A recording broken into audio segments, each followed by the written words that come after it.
Formally, I welcome you to the very first of the many more to come President Leadership Series. This is a platform that promises to build a bridge between the many talented leaders that serve this university in different capacities, the students, the faculty, and the Kalamazoo community at large. So thank you so much for coming. Tonight is a very special night, and I have a secret for you, just a little secret. All of us are going home with a bachelor. And I'm very sorry about the single people in the audience. I'm not talking about you. You might have to go home alone tonight. Because I'm talking about a bachelor's degree, a degree in life. Because leadership is not just a title. It is not a skill. It is not something that you do every now and then. Leadership is a journey and what you make of it. So tonight, we'll get to hear the life lessons of the ongoing journey of someone whose results can tell you clearly that when you're standing in front of him, that's a leader. Tonight, we'll get to feel happy about this man's mistakes and failures, because his pain is going to be our gain. Think about it. It is like having that little brother at home that you will tell, hey, touch that pan to see if he's hot. Better him than you. I know it sounds cruel, but don't tell me you didn't do it. Now, before I give you this entree, we have a very expensive appetizer for you. This man needs no introduction. This man has his own Wikipedia page that neither he or his mom made up. This person, actually, this one actually hurts me. This person had the audacity to go to Harvard for his graduate school. Can you believe that? But that's okay. That's okay. We forgive him because at least, thankfully his son cleaned up his mess and made the right decision to come to Western Michigan University. Now let's hear it for the young man who made that right decision. And they say millennials are not thinking straight. Be no mistaken, people. If he comes about education, Western Michigan University is the place to be in 2018. And this man knows it better than anybody else. So please join me to welcome the 9th President of Western Michigan University, Dr. Edward Montgomery.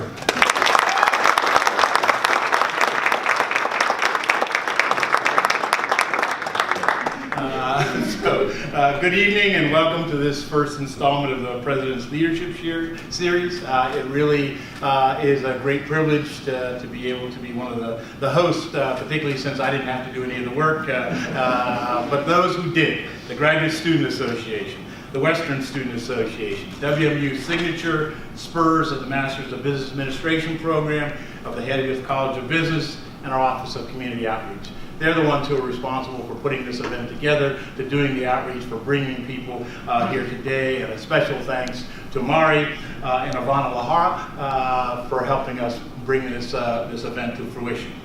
They really are the engines, the geniuses behind it, the leaders, if you will. And so thank them for that. The idea of this series, the Recipe for Success, is to be able to expose our students in interactive conversations about leadership. What does it take? What is the path that people go through? You often think, oh, everybody's got it worked out. They got these 5-year plans. They just follow those things by rote, and it just all happens. Well, if you actually talk to leaders, that has nothing to do with it.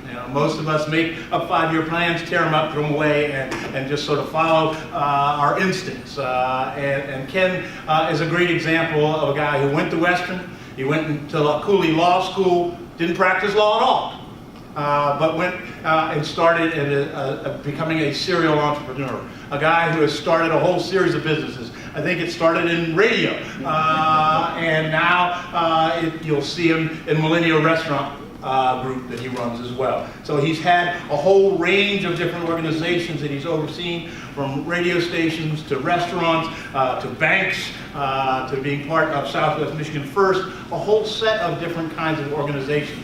Him and his brother have really been creators of jobs and opportunities for this region, and really been a catalyst for economic growth for Southwest Michigan. They've also been catalysts of growth for the university. He has served as a trustee for so long that he's got a picture on the wall that I think probably came from a few years ago. How about that? But he looked really good in that teenage shirt. And, but he's been a trustee for years and giving back. He's been on our foundation board for years and giving back. Him and his brother have given to our athletic program, to our academic programs, to our medical school. There probably isn't a part of this university that he and his family have not contributed to, supported, because they really support the whole person. The whole student, the whole experience. And so he's been a great friend to the campus. My only gripe with Ken is he took me out to play golf and he wouldn't let me win, even though I didn't even count the score. I still couldn't win, even cheating with him. So he's an excellent golfer on top of all that. But a great member of our community, a great member of Western Michigan's community, and I look forward to hearing his experiences, his pathway, his journey here. This is what Western is about. It's people who care, have an open heart, people who have grit and determination, people who find their way, find a path to success. It's a path that all of you can follow too. And I'm sure Ken will tell you more about exactly how his journey came here. So with that, I welcome Ken and Amari to this conversation. Thank you. There's a few housekeeping tasks before we start. Now, I know that some of you might have noticed that we have some cameras in the back, right? Those are not just any cameras. Those cameras have the capacity to detect subjects in the audience that may have a phone that is on and with a loud ringtone. So, before we start, I will ask you to please turn off your phone, or at least for the next 50 minutes or so, turn it off on silent mode. And you can, if you have one of those phones, you can click this button. If you don't, I'm sorry for you. You should have got an iPhone. But don't let it ring. If it rings and we catch you, these devices are going to track you down, locate you, and we're going to send you a shame on you note. You don't want to get one of those. Those are ugly. Now for the entry. This man was set up for success. He has been making the right decisions even before he was born. First of all, he decided to be born in the lovely state of Michigan. Think about it. Not in some places like Pennsylvania. Next, he decided to get his bachelor's and his master's degrees in business administration from Western Michigan University, as it should be. And if that is not enough, he has been serving the university as a Board of Trustees member since 2002. Now, he's the president of the Millennium Restaurant Group. He's also a distinguished, the recipient of a distinguished alumni award from Western Michigan University. Please help me to welcome Kenneth Miller. Thank you.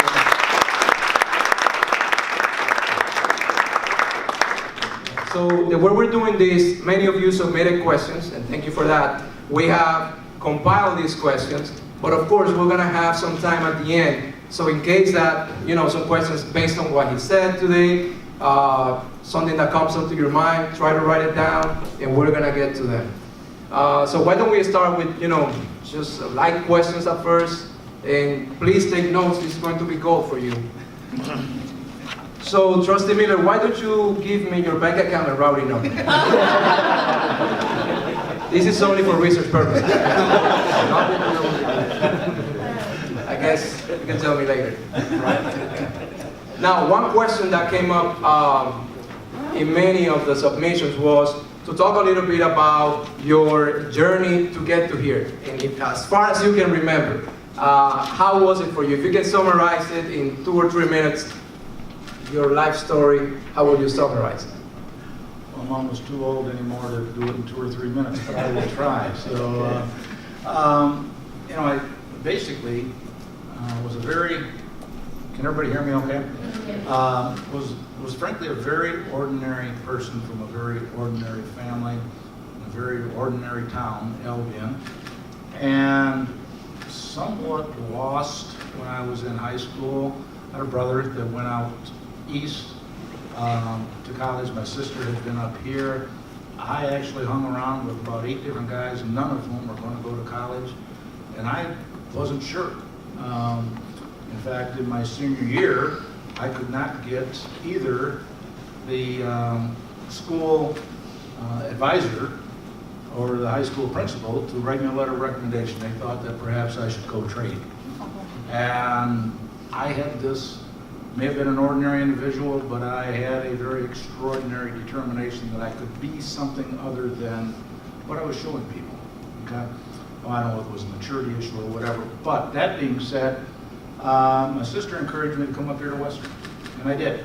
Now, I came up here and really was nothing more than a lump of clay on a potter's wheel. I had no form, I had no substance, I had no shape, but that started happening essentially as soon as I got here. It started happening partly because of the people that I met. They were equally as determined, they were equally as committed. I got out of an environment, I think, that was holding me back. And all of a sudden I decided that I didn't want to be what life was going to make me. I wanted to make myself into what I really could be. And I was kind of behind the gun at that point. So I started taking shape. But the shape really was given to me by people here at the university. Certain professors, and everybody in this room, I'm sure, have had professors that they don't remember, but there are others that have been significant in their lives. And it truly was, at that point in my life, when I was 17, the catalyst, the jumping point, the genesis of life. Up until then, I had simply existed and lived it. And I say this, it may sound trite, were it not for Western Michigan University, I may have just continued on that vague, amoebic path with no shape, no form. But it started coming together here. I take some pride in the fact I had something to do with it. But the credit goes to the university in my mind, and the people that formed this university, the friends that I made. Thank you very much. That was nice to summarize. Now, usually unless you inherit a lot of wealth, you usually have a job before you get to be a business owner or a manager or anything. So, would you tell us, like, what were the greatest takeaways that you have from maybe a job that you had in the past? Well, I didn't inherit it. I didn't marry it. I haven't found it. So, that kind of wealth has always evaded me. But no, we came from a very, very modest family background. My first job was at Albion College. I was 15 and I was a busser dishwasher for 65 cents an hour. And what I learned was that 65 cents an hour is not a lot of money, even back then. Even back then it wasn't. So, but what I did take away from that as my first job at 15, I mowed lawns, delivered papers, and a few things like that. But this was the first job that I had a responsibility. All of a sudden I learned that, show up. And we'll probably talk about that later. But that to me is one of the hallmarks of leadership. In order to lead, you got to show up. You got to be there. And so from that first job, and of course from then, like so many here probably, I did everything from construction to high school janitor to working in a steel mill, to whatever it took. But showing up is the key. Showing up is the key. Okay, and now in your side of managing businesses, would you tell us about a time when you failed and how was that was like for you? It was painful and very expensive. There is one failure that just, whenever I'm asked that question, and trust me, when you go to the plate, being a serial entrepreneur means, like you're a baseball player, you go to the plate a lot. And you don't always strike out, you don't always hit home runs, you don't always get on base. But if you go enough times, it's the sum total of your career. So for me, the sum total is that I am here today speaking to you, which is an honor. But several years ago, it'd be like going to the plate for the first time and I hit a home run. And I probably got a little cocky about that, because it did. My very first significant investment was truly, by anybody's standards, a home run. And at the age of 32, truly I was set for life. Done. But I decided I wanted to be set for 2 lives, apparently, and I could take it with me, so I rolled the dice. I gambled on a company called Enterprise Technologies, Inc. out of Houston, Texas, an oil company, and 2 years later it went bust, and so did I.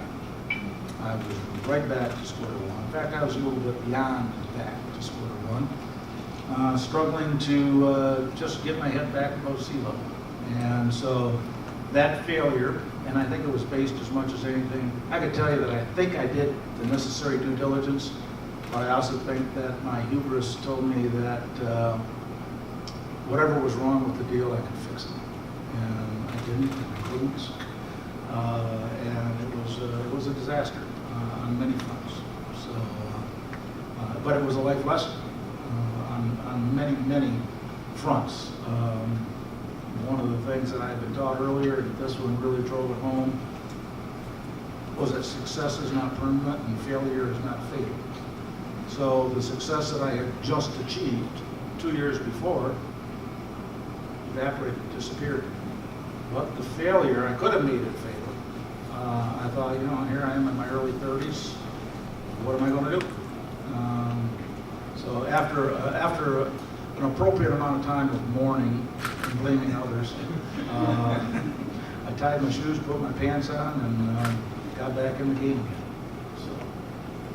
Now, building on that, and to take kind of an advice, you had to start over back then. What would you recommend us if you were to start today? How would you start? You know, one of the things that I've always found to be exceptionally beneficial, and again, if I'm going to describe myself, and I think others would too, I'm kind of the proverbial jack of many trades, king of none. I don't have the specific or technical knowledge that many of you in this room might have in your own individual disciplines. I'm what I call a generalist, and therefore heavily dependent upon other people. But I also could see this in no matter where you are in that spectrum of generalist to expert, the need for other people. So, and I was probably a little late to pick up on that once again, perhaps hubris, thinking that you could always do this yourself. But the sooner you can start networking, you're probably only one introduction away from somebody that can change your life. The more times you meet people, the more opportunity you're going to have a chance that person will ask you the question, will give you the opportunity, will open the door that you've been waiting for. And you don't do it attending meetings like this, joining organizations. There's only so much time in your lives. And as grad students, you know it. Those of you who have families know it. There's only so much time. But it worked for me. I would recommend it for you. And if I were going to start again, it's probably the one thing that I would focus on stronger for me is I would start getting involved. There's always the altruistic behind getting involved, that you're doing some good for somebody else. And the involvement could be a social organization, it could be a business organization, it could be a university organization, get involved in your business. Whatever it is, if you get involved, it increases the opportunity. Now, to get perhaps one or two strategies of you, the things that you apply daily, what would be some of those daily routines, daily things that you do that you think increase your productivity or that improve whatever you do? First, show up. It's funny, as trite as that sounds, and I know it does, you can't lead if you're not there. Okay? If they ask you to be on a board, be there, because they want you for what you are. Ed probably doesn't even know this, President Montgomery, but in 16 years as a WMU trustee, I have never missed a board meeting. 16 years of any kind. I was on another board for 28 years and I missed one. I was not an individual that cut class, whether it was undergrad, grad, or law school. I just didn't. I just have always had this penchant for showing up. So that starts. Now, on a daily routine basis, I'll have to tell you that, and it might not be that much different, I don't think, for President Montgomery or for Kayla or for Mari or any number of other people. I was at home like this last weekend when I had a couple of days to reflect on the 30,000-foot picture that we all want to focus on, strategy, etc. And I come in this morning and my office is filled with fires and alligators. You know? And before I could really look at this 30,000-foot strategy that I had worked so hard on over the weekend, frankly, I got alligators on my ass and I got fires at my feet. And I spent the whole day working on it. So much for my plan. You know? So sometimes your days are designed for you, and you don't necessarily get to design your days. And admittedly, I've got, for the restaurant business, I've got 550 employees, and I've got senior staff of 40-some people. So why am I putting out the fires and fighting these alligators? Because they're my fires and my alligators. They got their own. So it's tough for me to be able to say for another individual or in somebody else in a different discipline how you ought to structure your day, other than showing up. Because you can't lead from afar. I do think that your personal behavior as a leader reflects a great deal to the individuals that you're trying to lead, and you cannot do that simply through statements or pictures of yourself on the wall. You know, you have to be there. You have to orchestrate. You can't have a conductor of an orchestra this side who's trying to do it from the room across the hall. He's got to be in front of that orchestra. He's got to be leading that orchestra. Now, you talked about your team and the employees that you have, and that's something that has always interested me. As some of you probably have been in positions of hiring somebody for an organization or a job, what is it that you seek for in a sometimes 5 minutes or it could be an hour interview? What can you get from there that will tell you that this person is worth of hiring? Well, and that varies a little bit. So when I was we used to have 7 radio stations in California, Nevada, and Michigan. But the hiring for that was very similar to restaurants, but we've also had orthopedic company and a pharmaceutical testing lab, which is a little bit more on the technical side. So on the one side for Millennium right now, it's not rocket science. I want somebody who is nice. I mean, as basic as that sounds, I can't teach you to be nice. I can teach you how to work a table. I can teach you the systems that we have in place, but I can't teach you to be nice. I want you to have integrity, because I can't give that to you. If you don't have it, by the time you get to me, I'm not going to be the guy to teach you, nor is anybody on my staff. So those types of things are, and you could pick up on that relatively quickly, maybe not in 5 minutes, maybe not even in an hour, but we've gone from a sophisticated interviewing process to going back to what's your gut tell you about this individual. And our success rate has been just as good. You know, from doing the empirical studies of individuals and the multiple interview process, I just want to sit down with you and talk with you. Anything else that I need from you, I can teach you. Even when it was with orthopedics or pharmaceuticals, you can take a look down their resume and find out whether the technical side of things are there.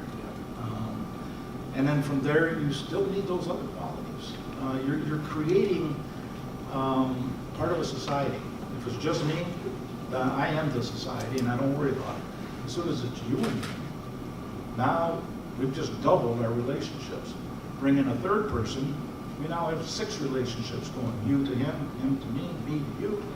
Bring in a 4th person, okay? And you've only increased your population by 33%, but you've increased your complexity by 400%. So you need people that have the integrity and have the respect for one another to basically just get along on a day-to-day basis. And I can't stress enough how important that is. Also important, especially nowadays, is not being biased, or at least limit that to the best of our abilities. Is there any resource, something that you can give us that will help us on how to avoid being biased in an interviewing process? Particularly if you're, well, first of all, you're heavily restricted anymore in the questions you can ask during an interview process. So your biases would show if you ask the wrong questions. But if you're going to be expected to lead that individual, you cannot allow yourself to indicate any of those types of biases. You get what I guess organizational silence, I call it. As soon as someone thinks that the individual at the top, which is where bottlenecks start at the top. Okay? So you as the leader have to make sure that you're not the cause of the bottleneck, whatever that bottleneck might be. And if people are afraid to speak within your organization, you get organizational silence. And they just, every time someone asks a question, they have to turn to you. What do you think? Doesn't make a difference what I think, you're the leader. So as far as biases go, and I don't know, it'd be tough if I sat down with anybody in here and we had a conversation that ultimately led to race, religion, or politics. I'm sure you'd pick up a bias or two of my own and vice versa. It'd be nice if you could avoid that, because the more as the leader you are, you have to set the reality for your organization. If I am the leader of this organization, first thing I have to do is set the reality for what we're trying to do. Okay? We don't have enough money, we have enough money, we don't have the right people, we've got the right people. Those are the realities. Okay? Once you establish the reality, I'm going to start delegating. Okay? Not delegate authority, not task. Okay? If you delegate task only, you have not really delegated, you've simply assigned. Then I want to sit back, I want to listen, and then I want to support it. And anytime I let my bias creep into any of that, it will direct you. And once, the more you direct by the leader, it's a fatal flaw within organizations that become leader dependent. My individual.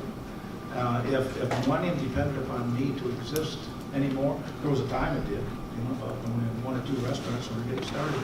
When radio stations, we had 1 radio station in California. I set the culture and I set that. But as time went on, I became less and less critical to the organization.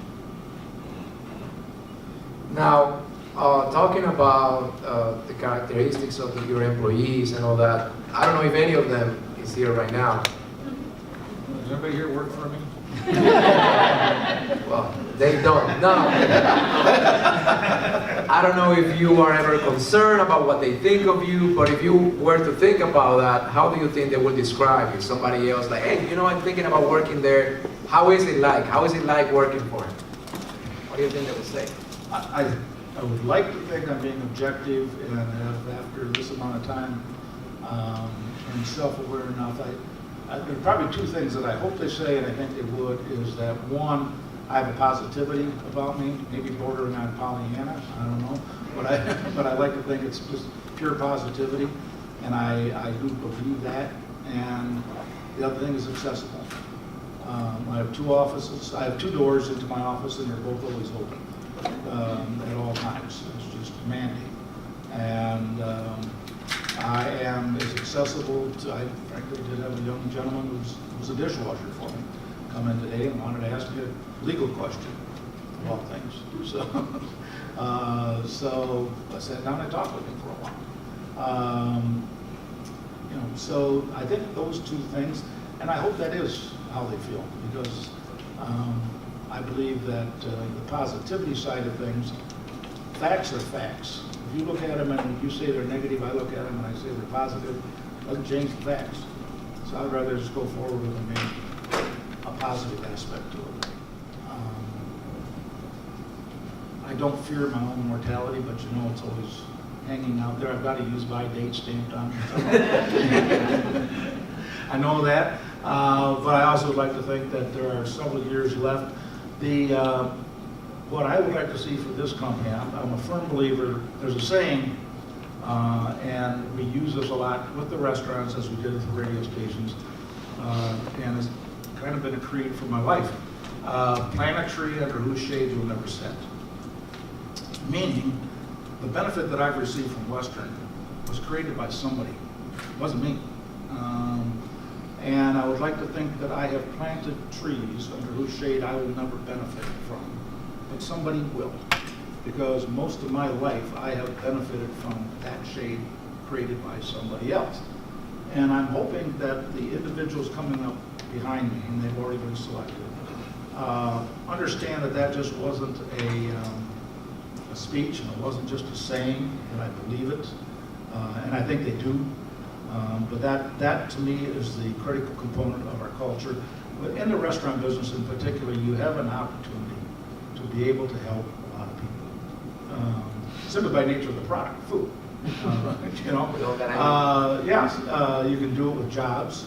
You can do it, I think hire close to 300 Western students out of the 550 employees that we have. We can help with any number of organizations. I mean, that's an altruistic approach. There's also the profit approach. We want to help to a certain extent. But so in the next 5 years, I don't see myself stepping away. I see myself stepping aside a little bit. But I will continue to remain as active as I can for as well. I don't have children. I have nothing else to do with my life. What I'm doing. You can adopt all of us. So I see Millennium as continuing in the same vein that it is. We had a major expansion here in the last 2 years, and it was probably exceeded our grasp a little bit. The plan was 4 units in 2 years. We did 3 units in 6 months. And it was like going to a buffet and overloading your plate, but you've got to clean your plate. So we are now in the process of scaling up to that, of creating an infrastructure that will handle what we now have. We had an infrastructure that was handling this quite nicely. Then when you throw in another couple hundred employees, 3 more operating units, and it created a burden. And it was just the way, it wasn't a business plan that I would recommend to anybody, it's just the way the plan worked. And learn to work in the rain sometimes. Well, so far it sounds like you know it all. I don't like that. But I wanted to ask, is there anything that you're learning right now? Because we're usually like learning something. Is there anything that you still have to learn? Oh, I would hope so. Yes. And I hope that I never stop. I don't care if you retire. There's, at some point in time, enough is enough if it comes to money, physical things, but there's never enough in terms of education, contribution, those more intangible types of things. So I am learning right now. I'm studying infrastructure, believe it or not, and scalability. Now, I should have studied that 2 years ago, and not today. But I still got into it, and I'm deep into it.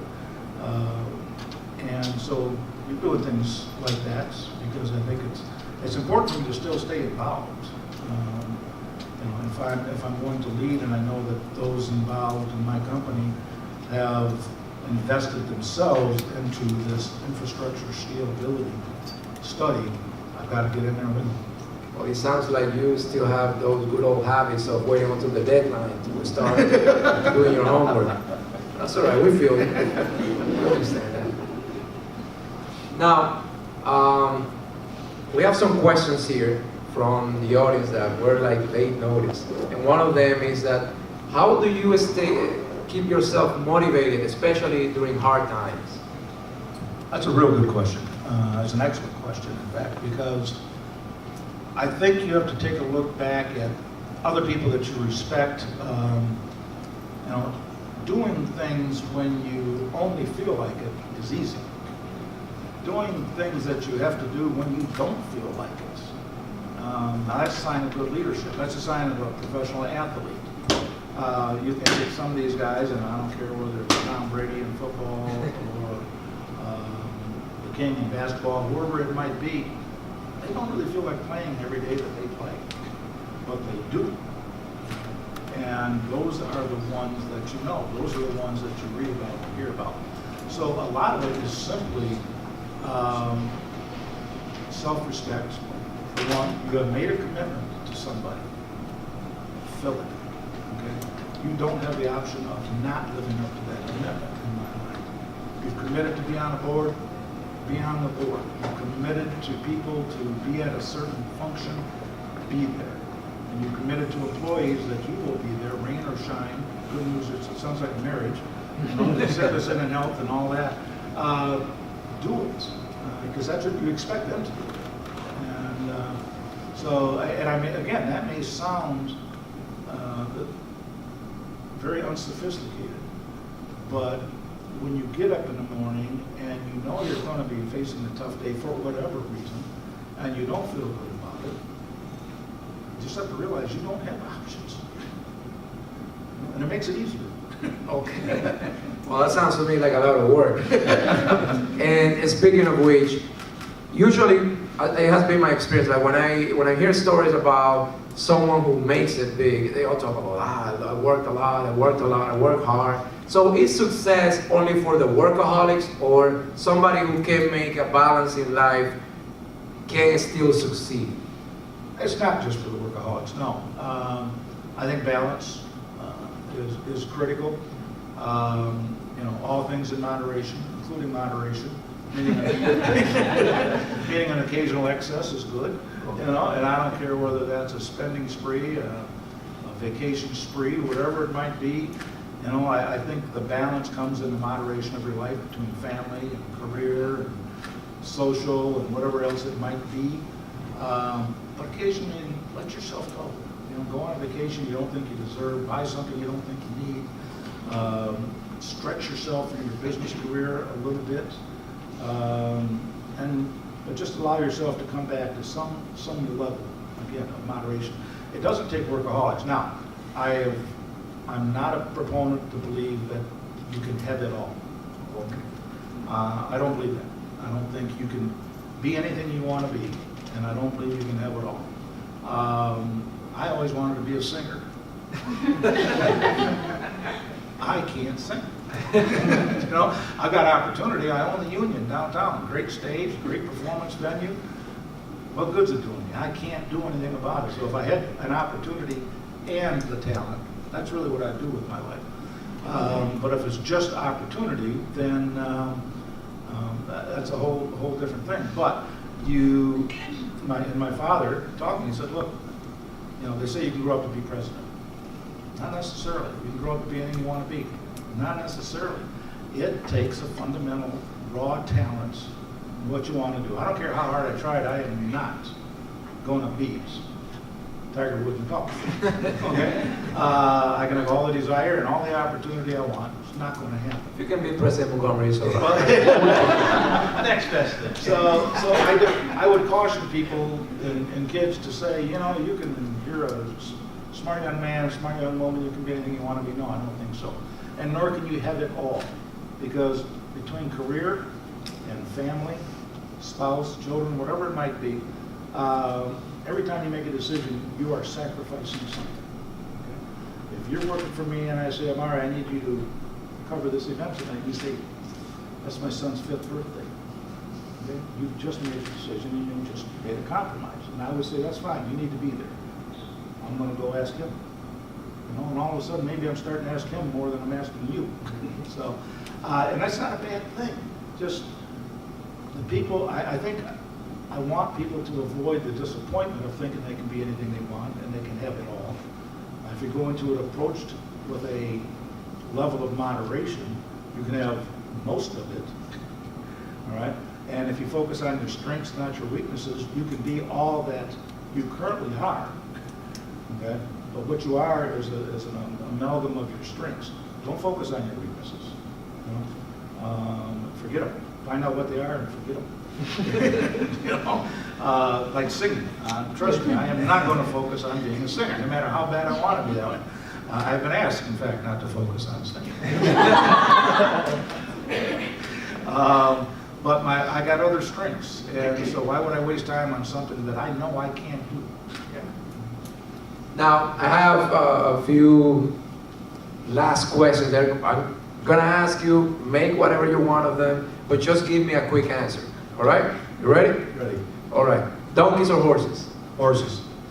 When did you last cry? Saturday, the funeral. Oh, I'm sorry about that. When was the last time you changed your mind about something important? Within the last week. Yeah, within the last week, I couldn't really tell you. I was against taking a specific action within the business relative to HR, human resources. And after talking to an individual, I decided that I was wrong. So Heard that? so sometime within the last week, probably Tuesday or Wednesday of last week, and it was a big change, but I was wrong. Does it happen? Does it happen often? It happens enough, yeah, sadly. At least you're being honest. How do you think your life would have been different if you would have been born a female?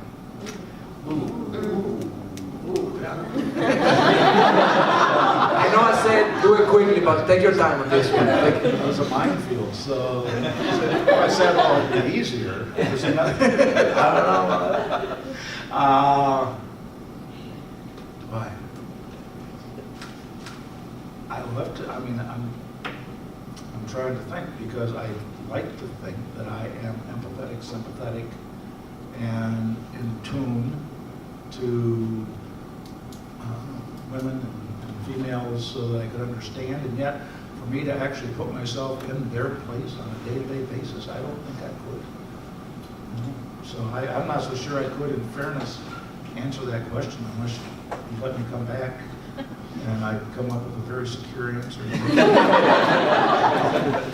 All right, we'll give you a pass on that one. What's your biggest regret? That I didn't settle down in life earlier, a little more focused. When I go back to high school, there's a reason that I couldn't get recommended by the student council or by the advisor or the principal. I had an attitude issue. Even though I can tell you I was president of senior class, I was on a football team, I was on a tennis team. And then I got thrown out of school, thrown off the football team, and thrown off the tennis team. So, I'm not proud about that. But that attitude against those individuals set me back. No question about it. And that's why when I came up here, I was the proverbial lump of clay as opposed to having some form and shape. Had I come up here in a little bit more focused and attentive area. Now, would it have made any difference? I don't know. As it turns out, you can't, if you're going to go back in life, you can't just go back and redo the bad. In my mind, if I'm going to go back, everything goes back. And there's some good things that happened to me that I don't want to take a chance on not happening again. So I don't reflect a lot on going back, because I'm where I'm at by a whole series of fortunate and some misfortunate, but it's that totality of things that got me here, and I'm happy, I'm content. Well, we're happy for you. And last but not least, how would you like to be remembered? For planting trees. Yeah. Of shades that you're not Under, yep, I mean that. I guess that's what I want my legacy to be. I don't want my name on the trees. I'm perfectly content to know when I leave this world that it's better because of me. Some portion of it. I don't think the world's going to necessarily know whether I was here or not. I would like Kalamazoo and Mustard to know that I was here. This is my world. Whether it reaches beyond Kalamazoo, here I don't know, and I'm not so sure that doesn't affect me. I would like to know that this town and this university is better because I existed and I did something. And if one person, 20 years from now, who doesn't know who I am, sits down under a tree someday and says, "Thank God I'm here," I'm good at that. I'm good at that. Thank you very much. Please, let's give him. Don't go anywhere, because now we have some time for some questions that you may have come up with. We have one over here. Hello, my name is Daniel Lopez. I'm a senior here at Western Michigan University, majoring in accounting and finance. First of all, thank you for being here and sharing your wisdom. For me, before I start off, I like to share a quote, and it's by Dr. King. And it goes, life, most persistent and urgent question is what are we doing for others? And Western has done a great job of filling the knowledge that we need, and graduation is 3 weeks away. So would you be able to share some wisdom on what we can do to become the leaders of tomorrow and be able to give back and be in the position to give back to Western that you have done? Western really has done a great job, and as you mentioned, for me, it really has changed my life. And the other question I have, if you have one book that you can recommend that really had an influence in your career and life, what would it be? As far as leaders aren't born, okay? And somebody will say, there's a born leader. I don't believe it. Leaders are made. Okay? Now you make yourself or other people make you. So if you want to be a leader, commit to that. And start taking the steps necessary. And you know, there's 1,000 books on leadership, and I'm sure you've already read some of them. And there's 1,000 approaches. My statements tonight aren't necessarily a template for everybody in here to follow. I mean, we've got people from the Dominican and the UP and Indiana and Michigan and all over the country. Pennsylvania. So what did work for me isn't a template. It did work for me. But I do say that if you really want to lead, and I would ask that, not some people don't want to, believe it or not. They would prefer not to. They would prefer to take second chair. But if you want to, then commit to it and start putting yourself in a position of leadership. And I don't care whether it's a 3-person committee. Lead that 3-person committee. When people start seeing that you want to lead, you'll be amazed at how fast people let you lead. So just start prepping yourself, I think, for the characteristics that a leader needs. You know, some of which. A book that I've loved and has been singularly the most important book in my life is Atlas Shrugged by Ayn Rand. Somewhat anachronistic in terms of today. It was written in 1957, but it does espouse a belief. I guess this shows you a little bit of my bias for individualism, capitalism, and everything should be based in reality, and it is critical of excessive governmental oversight. Okay. Again, that goes back to 1957, but for whatever reason, I've always gone back to that as kind of my guidepost for whatever reason, and I probably read it 30 years ago. So if I read it today, maybe it wouldn't have. It's been a while since I've read it, I can tell you that. But in that respect, books, it's kind of like wine. It depends on the moment, the time, and who you're with. You know, if I'm with somebody I like and I'm enjoying the moment, I'm going to like the book I'm reading. I'm going to like the wine I'm drinking. But if I'm somewhere I don't want to be with someone I don't want to be with, I'm not going to like that book. I'm not going to like the music I'm hearing, and I'm not going to like the wine I'm drinking. So time and place. But that book is very meaningful to me. Did I answer the other part of your question in terms of leadership? Part of it is a personal choice. Now you can sit back and wait. I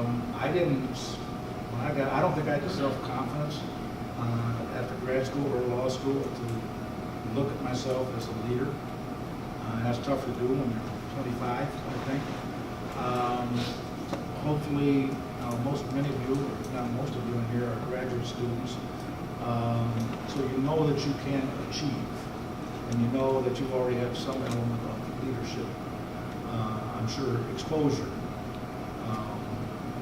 But I think a lot of it is just a personal commitment. And trust me, lead, follow, get out of the way. But a good leader has to be a good follower. You've heard that before. You know. But a good leader wants to create more leaders, not more followers. You want to lead somebody who wants their position. As soon as So That sounds like cannibalism. I would. Good point. Anybody else? Francis. Yeah, two questions. So I think you mentioned the first topic, facts are facts. I think you mentioned that at the beginning. So as a leader, how do you determine what facts are facts in this new age of fake news or alternative reality, if you know what I mean? And especially when the leader does not believe in the facts. And the second question is on the topic of professors that changed your life. You know that universities are becoming more and more like businesses. It's business leader. So we have less time to bond with our professors or with our faculty advisors. As a graduate student myself, I find very little time to bond and learn from my professors. So how do you think the university can address to maintain its role as forming leaders of tomorrow while maintaining to be profitable? You know, so those are the two topics. Actually, the second one in particular, I think, is an excellent question, and I'll come back to that. I do believe facts are facts, and unlike what our president's friend said, truth is truth. It's not that difficult to discern. In almost every instance that you face, we all know what's right, we all know what's wrong. People will say, well, it's a tough decision. More often than not, it's not a tough decision. It's an easy decision. It's a tough thing to act on. So I don't know whether to fire that person, don't fire that person. You know you're supposed to fire that person. You just don't want to. So it didn't change the facts. So, and I do believe, again, that facts are facts. Particularly if they're empirical. 10 is 10, no matter what, however you've got it laid out. And the truth is not as vague. I don't believe in alternative facts. I don't believe in false facts, or what we're talking about. But I also think that that's one of the issues for leadership. The first thing a leader has to do, as I said earlier tonight, is set the reality for those he's leading. Not his bias, not what he thinks reality is, but to give a very objective assessment as to what is the group confronting. This is the reality. And then determine the approach on how to go about it. And reality in my mind doesn't change whether Mari's looking at it, you're looking at it, or I'm looking at it. So the good leaders will properly assess it and go forward. Your second question? On the topic of profitability of the university versus spending time with professors. Well, no, that's an academic question. That's next time I have dinner with the president, because I see where you're coming from on that. When I was here at the university, frankly, it was significantly smaller. It was post-Waldo, just so you know that. I have actually served 5 of the 9 university presidents at this university. Waldo and Sangren were not 2 of those. So and it's just that going back to the early 2000s, Elson Floyd, then Julie Bailey, then John Dunn, Dieter Henneke as well 2 times, and now President Montgomery. So serving 5 out of 9 sounds more impressive, but it's only been 20 years. So as opposed to, and we're 120 years old. The first 4 presidents were here forever, and we're hoping that this one sets a new trend too. So it would be great, because in my mind, I go back to, I had 3 different professors that I would have to say to this day had some aspect of significant influence. 2 were in the area of business law, which really got me off into grad school and law school as well. And 1 was more in the economics side of things. And I was blessed with the ability to be able to, I think, communicate more with them than what many of you probably can here. I didn't work with graduate assistants as much. So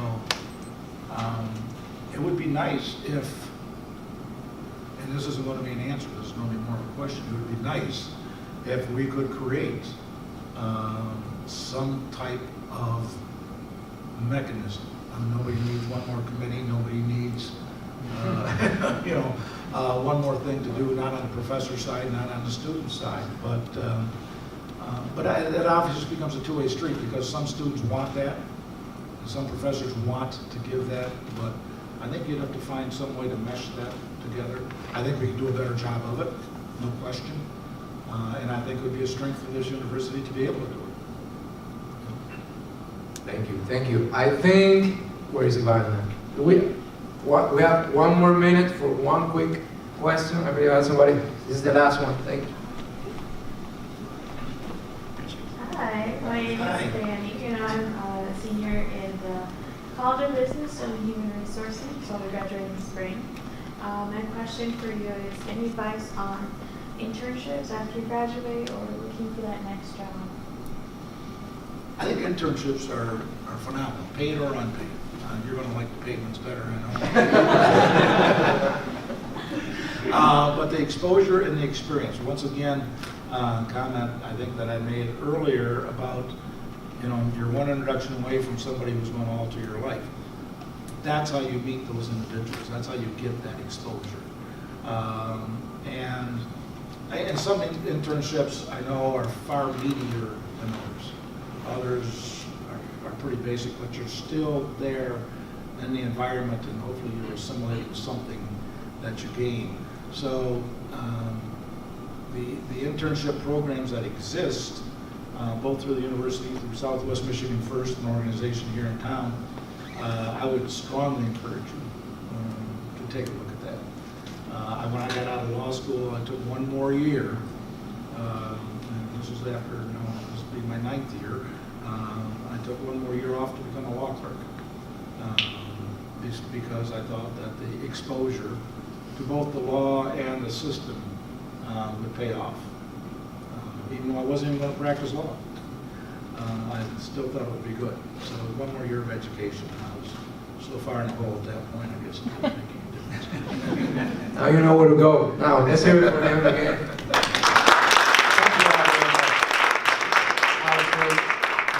It's been an honor to be able to come back here and give something and talk, whether it does you any good or not. I hope there's one word, one plural that you might pick up. But there will be other opportunities over the next couple of years. Listen to them all. It becomes a cocktail of success. A little ingredient from here, a little ingredient from there, and pretty soon, like I said, you've got a cocktail. Pick and choose what works for you. Now, even though you didn't want to give me your bank account and routing number, I do have a gift for you. We got a little something for you. Thank you. Don't worry, it doesn't bite. Maybe. I have horses. I know things. I got things that bite anyway. All right. Thank you. Do I open it now? Sure. Good slow.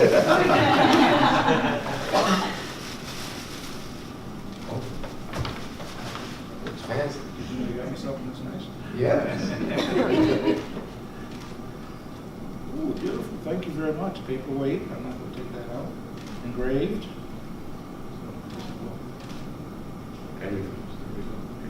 So, thank you all very much. Daniela Peña on the vocals and Maggie Kafer. Yes! There Good you go. job! Of course. You think I come from Pennsylvania or somewhere? You couldn't say it last time I did, so. You all get it. So we'll hear some lovely music for now. We still have some more food in the back and time to network. If you want to know the trustee is going to be here for a little longer, or to talk to anybody else in the audience.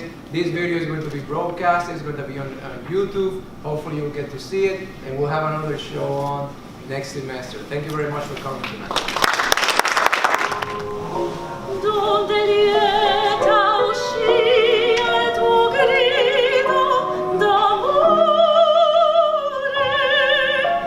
Torna sola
latidos de andamar de sus valles y montañas salen frutos sin cesar, ron, café, cacao y caña y tabaco que fumar. Canta el rumor de tus ríos,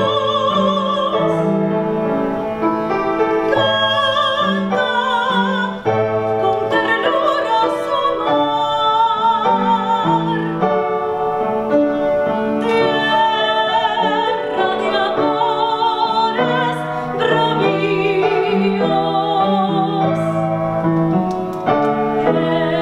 Entre arroyos de palmar,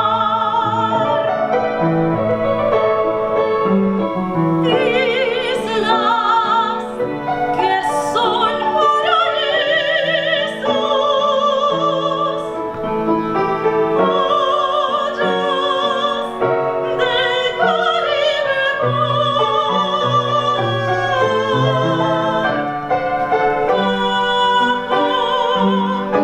El fuego de tu hechizo